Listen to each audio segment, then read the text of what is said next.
बिस्मिल्लाहिर्रहमानिर्रहीम, अस्सलाम वालेकुम। हामिद मीर साहब ने कमाल कर दिया है, सारा भांडा फोड़ दिया है एनआरओ का। देखिए हुकूमत किस तरह से इमरान खान से एनआरओ मांग रही है, सारी कहानी खुलकर सामने आ गई है।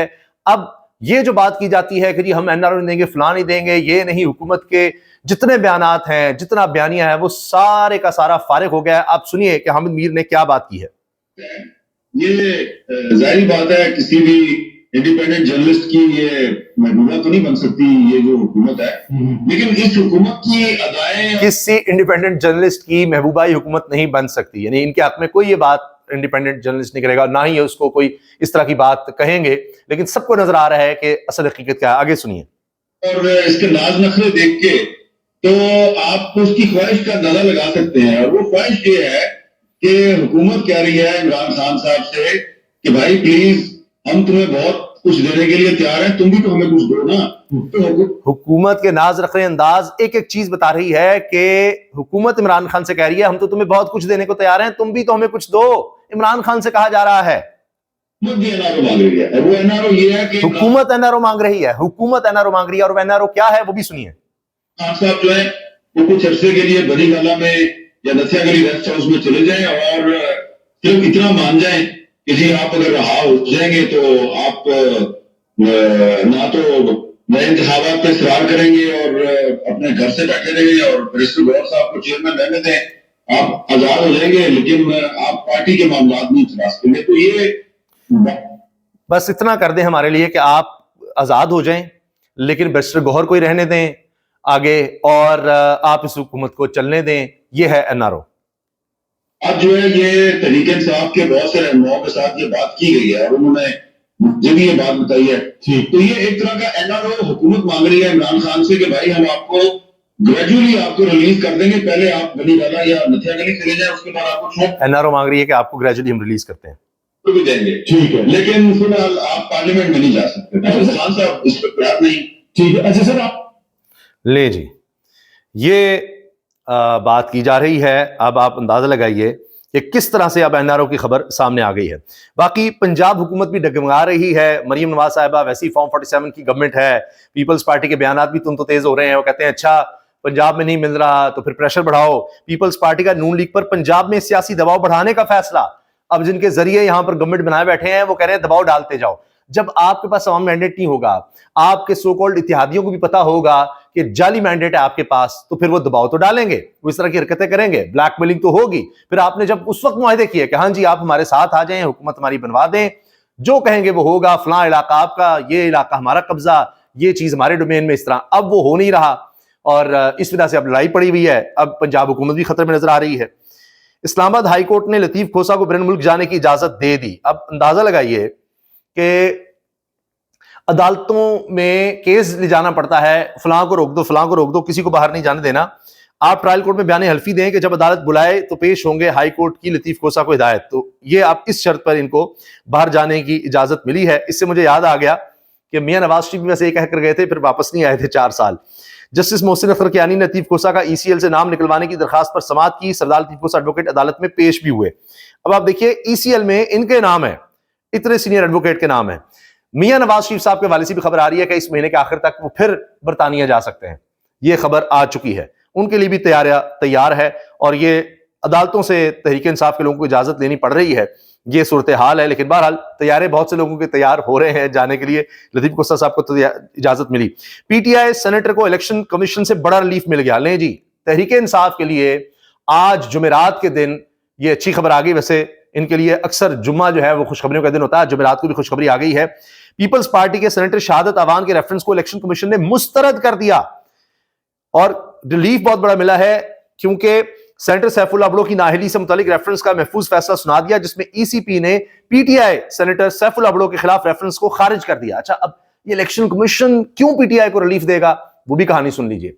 उसकी वजह यह है कि यहां से जब इनकार करना था तो फिर मामला जाना था इस्लामाबाद सुप्रीम कोर्ट में रेगुलर बेंचेस में। सुप्रीम कोर्ट के रेगुलर बेंच, आईनी बेंच नहीं, रेगुलर बेंच। और वहां पर पहले ही बादशाही जो थे, जो नौजवान कोयटा का, बलूचिस्तान का, उसके हक में सुप्रीम कोर्ट से फैसला। इलेक्शन कमीशन ने तो फौरी मियां नवाज शरीफ अमल करते हुए कि जी अच्छा ये नून लीग का है, इसको डी सीट कर दो। ना वो नून लीग का, उसका एक बयान हल्फी जो था तहरीक इंसाफ का, जिस पर वो खड़ा है, दूसरा जाली बयान हल्फी, उस पर उसको बुलाया भी नहीं, और जनाब हाँ जी ये नाहल है क्योंकि इसने मियां नवाज शरीफ के कहने पर या नून लीग के कहने पर वोट नहीं किया था 26वीं आईनी तरमीम में, तो उसकी नाहली हो गई थी। तो इलेक्शन कमीशन को पता था कि यहां हमने अगर जिस तरह उस तरफ काम किया था तो ये किया तो सुप्रीम कोर्ट से तो फारिग हो जाना है काम सारा, और ज्यादा बेइज्जती होनी है।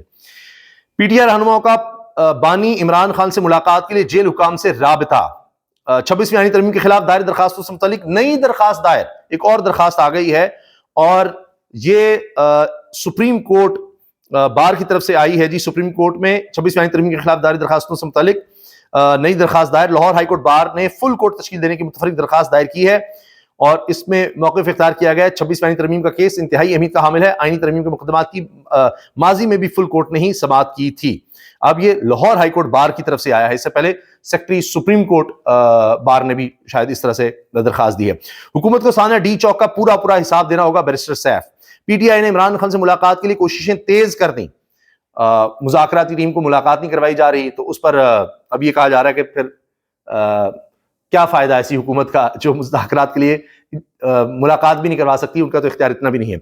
स्पीकर कौमी असम्बली की पीटीआई मुज़ाकरात से खुद को अलग करने की पेशकश, ये इस वजह से है कि इनको भी पता है मुज़ाकरात फारिग होने हैं।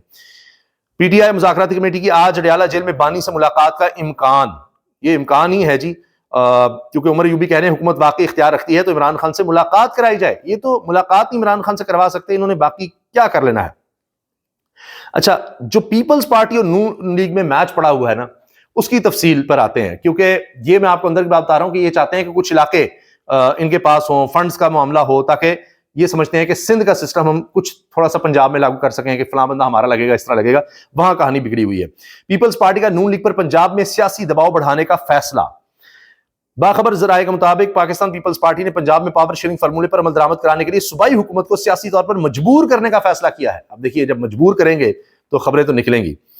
तख्ते लाहौर में हिस्सेदारी के लिए पीपल्स पार्टी पंजाब ने वर्कर्स को मुतहरिक करने के लिए राबता मुहिम शुरू कर दी है। वैसे इनको वर्कर्स मिल जाए तो बहुत बड़ी बात है, लेकिन ये वैसे ही दबाव और तरह से डलवाएंगे, वर्कर्स इनके कहां आएंगे।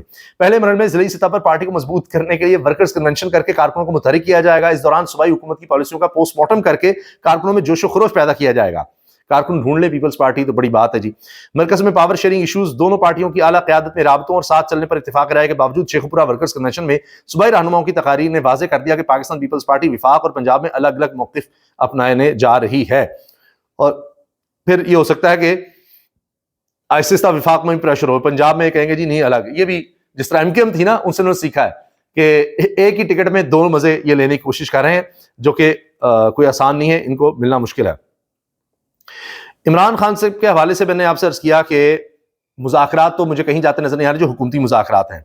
बाकी पीछे जो हुकूमत की तरफ से एनआरओ मांगा जा रहा है, उसका मैंने आपको शुरू में बता दिया हामिद मीर साहब के हवाले से। और तहरीक इंसाफ मुसलसल अब गेन कर रही है, वो जेल में है इमरान खान, और उसका क्या कर लेना है। अब तो हुकूमत चाह रही है ना कि किसी तरह से कोई डील मिल सके।